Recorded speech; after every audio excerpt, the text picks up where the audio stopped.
Now at 5, Austin East students are trying to heal after losing 5 fellow students to gun violence this year. Hear from friends of the victims who shared the toll their loss has taken on them. Plus, why human rights advocates say the NCAA should hold tournaments or do business outside the state of Tennessee. How newly passed laws are sparking that action. And downtown Knoxville will soon look different from the last time you paid a visit. The new businesses opening up in that area, from a popcorn place to a selfie studio.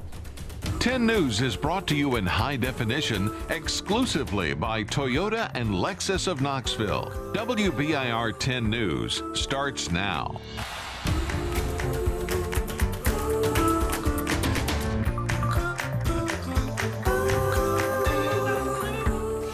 We begin with continuing coverage of the gun violence the city of Knoxville has experienced over the last 5 months.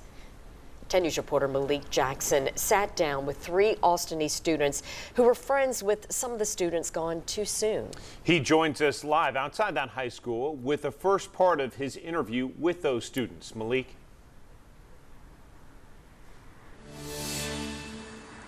Robin and John, these students were more than just classmates. They were friends with some of the victims, and their absence has left more than a hole in their heart as they desperately try to get back to some sense of normalcy. Hopefully your students, they go to your school, has been killed. And the sad thing is, you knew 4 out of 5 of the students. So. Coming up at 6, the students share the level of fear they have, a conversation that proved to be a last, and why they feel the community is coming together. Robin, John. Malik, thank you. We turn to breaking news right now. Knoxville police are investigating a shooting just blocks from Austin East High School. It happened on Sunset Avenue just after 4 o'clock today. Police say they are looking into what's happened, but we don't know anything more about those circumstances. We will certainly bring you an update as we learn more. Police have identified the victim in a shooting in East Knoxville. 41-year-old Muhammad Allen was shot and killed in a car outside a house on Louise Avenue yesterday afternoon. Police haven't released any update on the shooter. They are asking for tips in that case.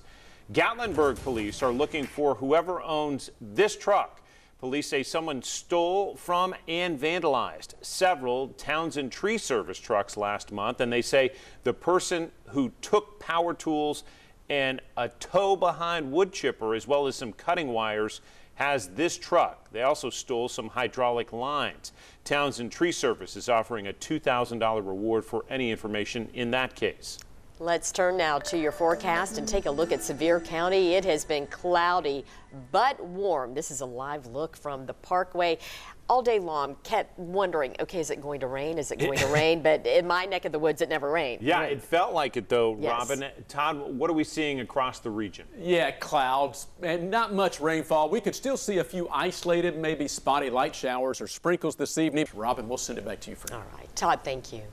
Tonight, the Knoxville City Council will have its final reading of the proposed 2021-2022 budget. Now, here are 3 things to know about that proposed budget. $1 million is dedicated to programs to address violent crime. The City Council approved this amendment to the budget back in February. Officials say it would support a variety of community-based strategies to prevent violence in the city. About $8.2 million would go toward affordable housing. Mayor India Kincannon wants the city to commit to spending $50 million over the course of 10 years for a Knoxville Affordable Housing Fund. She says the city needs more places for lower-income people to live. Money is also designated for Knoxville area transit. The $15.3 million includes efforts to convert its bus fleet to all-electric buses. Again, that meeting tonight at 6. New at 5, the new K-25 History Center and the American Museum of Science and Energy remain closed after more than a year because of the pandemic. And they could stay that way for months. 10 News reporter Cole Sullivan explains why. The secrets of the secret city still shut away. The museum is waiting on official approval from the Department of Energy to reopen, and it says it might not get that until September. Back to you. Coming up on 10 News at 6, we'll explain the impact the closures have had on Oak Ridge tourism. Tennessee Governor Bill Lee made a trip to Memphis today to see the I-40 bridge still closed to drivers. It's a key link over the Mississippi between Tennessee and Arkansas. Governors of both states learned more about what's happened since inspectors spotted a major crack in a steel support beam last Tuesday. Both governors are calling on the federal government to help with the fix. What we need is federal funding from the federal government that is focused on roads and bridges. As you know, the American Rescue Plan expressly prohibits the use of those federal dollars on roads and bridges. Governor Lee is appealing to Congress to expand the limits on the spending in that COVID relief money. TDOT does expect repairs to start this week, but that work could take months. The Human Rights Campaign is pushing for the NCAA to pull tournaments out of Tennessee. That action comes in response to a series of bills signed into law that target people who are transgender. Critics say they will harm young people who are already vulnerable. I kept it hidden. We were a very religious household and all, and I had a lot of self-hatred growing up. So not having that outlet, I've battled depression, I've battled so many things in my life because I could not be the person that I wanted to be. The Human Rights Campaign says 2021 marked a grim year for LGBT advocates across the country, but that group says 2 states with the highest volume of discriminatory bills include Texas and Tennessee. A North Carolina prosecutor says sheriff's deputies were justified in the fatal shooting of Andrew Brown last month. Deputies shot and killed Brown as they tried to arrest him on drug charges in Elizabeth City. The DA says he won't file criminal charges against the deputies involved. He says the officers clearly identified themselves to Brown, who refused orders to stop and drove his car directly at one of them before they shot him. He says Brown's actions caused deputies to believe it was necessary to use deadly force, justifying the shooting. Just into the newsroom, the House has passed the COVID-19 Hate Crimes Act today.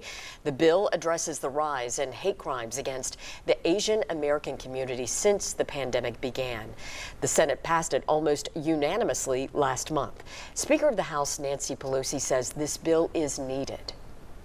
This epidemic of anti-AAPI bigotry is a challenge to the conscience of our country, which demands bold, effective action. The bill will now head to President Biden's desk. Coming up tonight on the Night Beat, we are taking a closer look at racism and sexism that AAPI women experience. A Japanese American artist recorded 7 years worth of comments from strangers at bars and other everyday encounters. See how she turned them into a film that's starting conversations. That's at 11. And before that, you can watch our AAPI Heritage Special, Asian and American. It premieres tonight at 9 o'clock. You can find it on the Watch section of the 10 News app and WBIR.com. We're educated, we're coaches, we're police officers, we're executive principals. A Nashville school is showing how representation matters. When the principal at East Nashville Magnet High first started, he was one of only 4 black male educators at the school. But now that number has quadrupled, beating national statistics. To celebrate, all of the black male educators took a photo together outside the school. We're about 94% African American. And so it became really clear to me that that was one of the things we were lacking. We were lacking other men that looked like a good portion of our students. This, to me, is where you start. This is where you can catch them because we see them every day.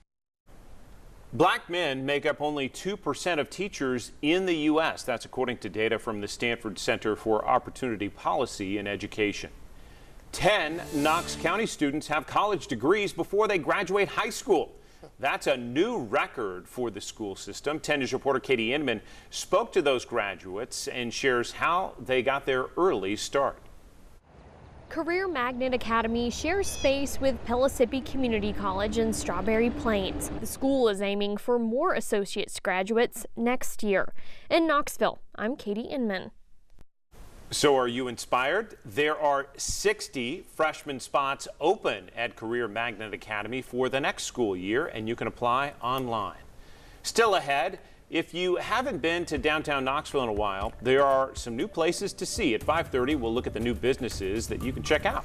And then at 5:45, a mom's world changed forever after her daughter died by suicide. How she's sharing her story to keep other families from feeling the pain she experienced. But first, a couple searched for 5 years to find a surrogate after a devastating diagnosis. How they unexpectedly ended up where the struggle started. But it all worked out.